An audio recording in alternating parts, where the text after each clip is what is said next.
En lo que va del año, entre el 1 de enero y el 31 de octubre, se cometieron 275 muertes violentas, un femicidio cada 32 horas, según el Observatorio Mumala. Hubo además 226 intentos de femicidios en todo el país. El dato saliente de todo esto, más allá de las escandalosas cifras que conmocionan, es que el 68% de estos hechos se dan en el hogar, se dan en el ambiente íntimo.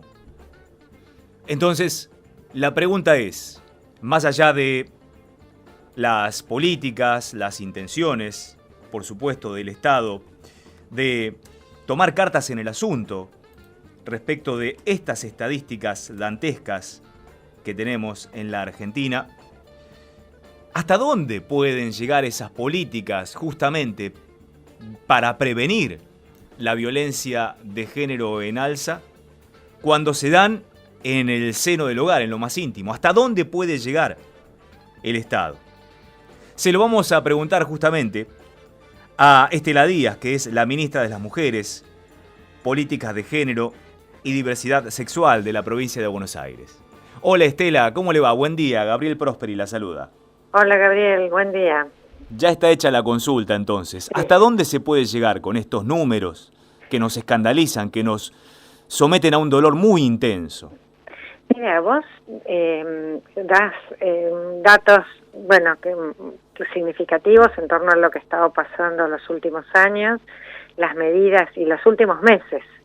Los femicidios en este año, los intentos de femicidio, creo que la cifra que dabas de intento es solo de la provincia de Buenos Aires, porque somos los que hemos hecho medición a partir de las llamadas al 144 de los intentos de femicidio.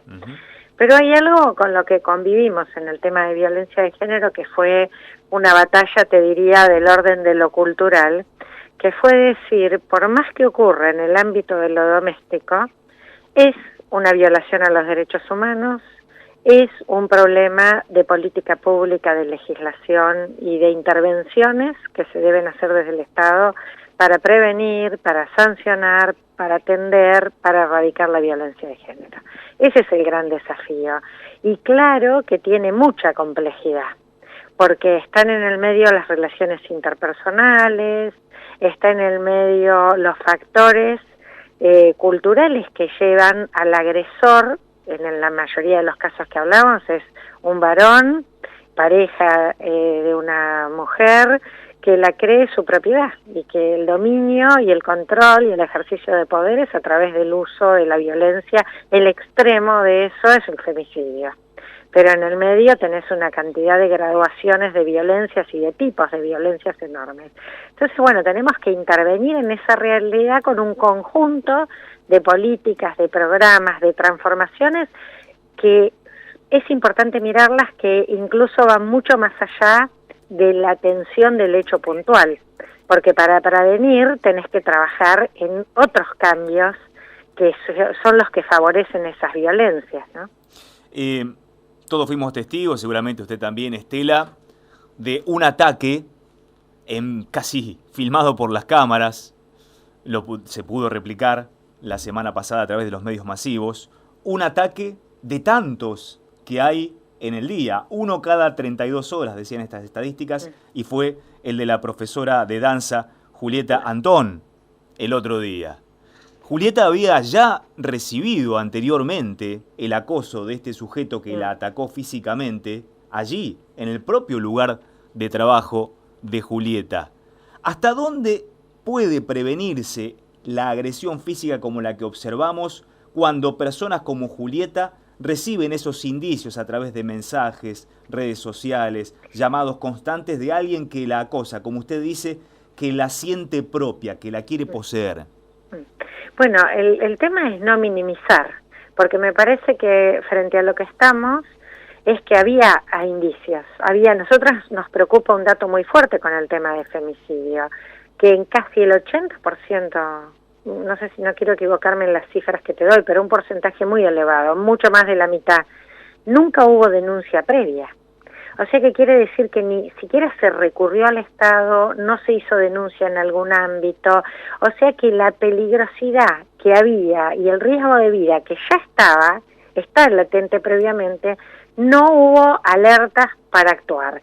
Y esto como Estado nos hace mirarlo y tenemos que pensar qué pasó, porque cuando llegó el femicidio y empezás a recorrer el teléfono de la víctima, qué pasaba estaban las amenazas, pero no se llegaron a detectar, como vos decís en este caso. Por eso no tenemos que minimizar la problemática.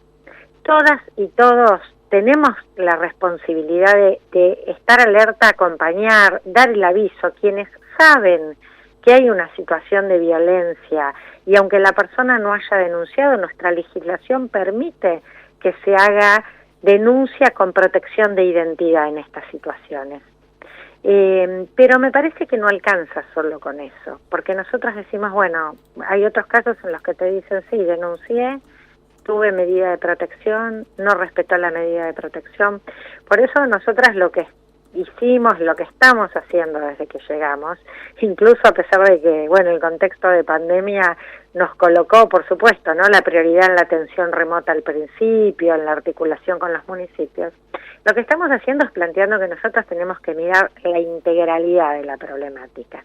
Y eso quiere decir trabajar con todos los servicios de atención de violencia de género, poner más prestaciones, construimos un programa que va a transferir recursos a los municipios para que pongan equipos interdisciplinarios, que los fortalezca, para que haya casas de medio camino, bueno, distintas políticas, pero además trabajar con los agresores, porque los agresores siempre quedaban como en una nebulosa. ¿Qué haces con ellos? Bueno, me parece que hay que trabajar muy fuerte con los agresores. Si están detenidos, cuando están detenidos, esto lo estamos trabajando con el servicio penitenciario, con el patronato de liberados, con la línea telefónica para varones que ejercen violencia que pusimos, con los espacios terapéuticos, reeducativos de grupos de ayuda mutua para varones violentos que son muy distintos a los dispositivos de mujeres, porque ellos son los agresores y en la mayoría de los casos no se hacen cargo de la violencia que ejercen, creen que está bien lo que ellos hacen. No tienen una reflexión crítica del daño que provocan. Y entonces hay que trabajar mucho con eso, porque si la mujer de esa pareja que hay ocasionalmente la denuncia salió, va a ser otra pareja y va a ejercer también violencia. Tenemos casi a diario, lamentablemente, en las crónicas policiales, mujeres que han hecho denuncia previa contra su victimario varias veces, en algunos casos, y aún así ocurre el ataque. Por un lado, ¿dónde está el foco para que esto no ocurra? ¿En la justicia, en las leyes, en las medidas políticas que se pueda hacer de cada estamento del Estado, municipal, provincial, nacional? Y como segunda medida, que existan estos casos, ¿no de alguna manera aleja a aquellas mujeres que están viendo estas noticias a realizar la denuncia para estar más protegidas, porque piensan, ¿para qué voy a denunciar si después toma más bronca aquel que denuncio y hasta me puede matar? Estas dos cuestiones, ¿cómo conviven con esta problemática? Bueno, ese es parte de los desafíos que hay como política pública fundamentales. Nosotros tenemos que pensar, tenemos una provincia muy compleja, muy extensa, enorme, ¿no? 17 millones de habitantes, 135 municipios, municipios con rurales, con distinta densidad poblacional. Entonces tenemos que situar la política de violencia. Nosotros trabajamos mucho y estamos reforzando lo que se llaman las mesas locales intersectoriales para la prevención y atención de la violencia. Estas mesas sientan en el municipio a todos los actores institucionales, municipales que tienen que ver con la problemática, las áreas de género, las de desarrollo social, educación, seguridad, las provinciales con asiento en ese territorio y las organizaciones sociales que trabajan el tema. Allí, decimos, deben construirse los acuerdos, los mecanismos, la ruta crítica para intervenir. Allí hay que mirar qué se tiene y qué falta, dónde está la debilidad. El Poder Judicial también tiene que sentarse en ese lugar. ¿Está funcionando? No. ¿Da respuesta? ¿Qué pasa con la seguridad en el lugar? ¿Qué pasa con la comisaría de la mujer, si hay o no? Si tienen equipo. Y ahí es donde estamos trabajando mucho, cómo se refuerza ese nosotros decimos la ruta crítica o el circuito de atención, de prevención. Eso para nosotras es central. Y trabajar desde ahí, bueno, cómo fortalecemos las áreas que no están dando respuesta. Porque necesitamos esto, ¿no? Un Estado muy presente, muy inteligente para intervenir. Que las personas, porque a veces a nosotros nos ha pasado, porque cuando hablamos de violencia doméstica, familiar, de pareja, esto está atravesado por afectividad. Alguien construyó un proyecto de vida con esa persona. Y a nosotros nos ha pasado de colocar, por ejemplo, los dispositivos duales. Ahora tenemos este dispositivo que se le coloca al agresor. Si él no respeta las medidas, si es un peligro, cuando hay alta peligrosidad, se le coloca, triplicamos, cuadruplicamos la cantidad de dispositivos que se han colocado. Pero algunas veces, por cómo es el ciclo de la violencia, la mujer se vuelve a juntar con esa pareja. El ciclo de la violencia tiene esas características, nosotros necesitamos trabajar con ella también en ese proceso de salida y de corte con la violencia. Y no es sencillo, no es, porque a veces uno dice denunció y después, pero no es mágica la denuncia. No es que produce efectos inmediatos.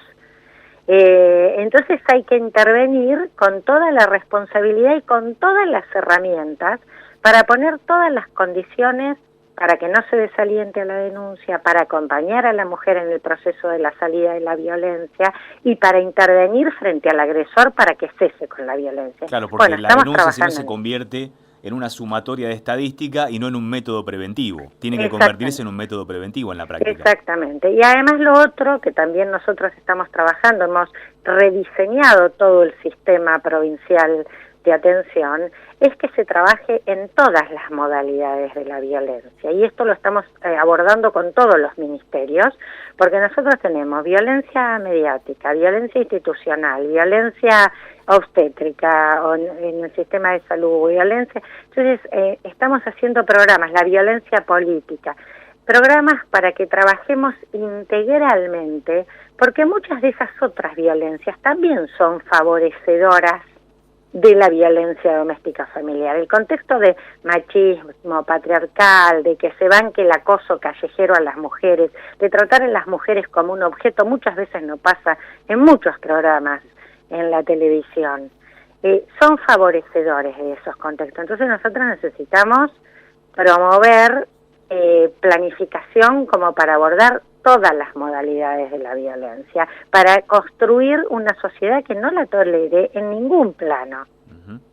Estamos hablando con Estela Díaz, ella es la ministra de las Mujeres, Políticas de Género y Diversidad Sexual de la provincia de Buenos Aires. Estamos, Estela, a horas, tal vez días, de un momento histórico, que es tal vez el inicio del proceso de legalización del aborto en la República Argentina, con el proyecto oficial que estará ingresando en el Congreso en las próximas horas. Usted en las últimas horas ha expresado que es profundamente injusto que se siga obligando a las mujeres a la clandestinidad del aborto. ¿Podría ampliar este concepto?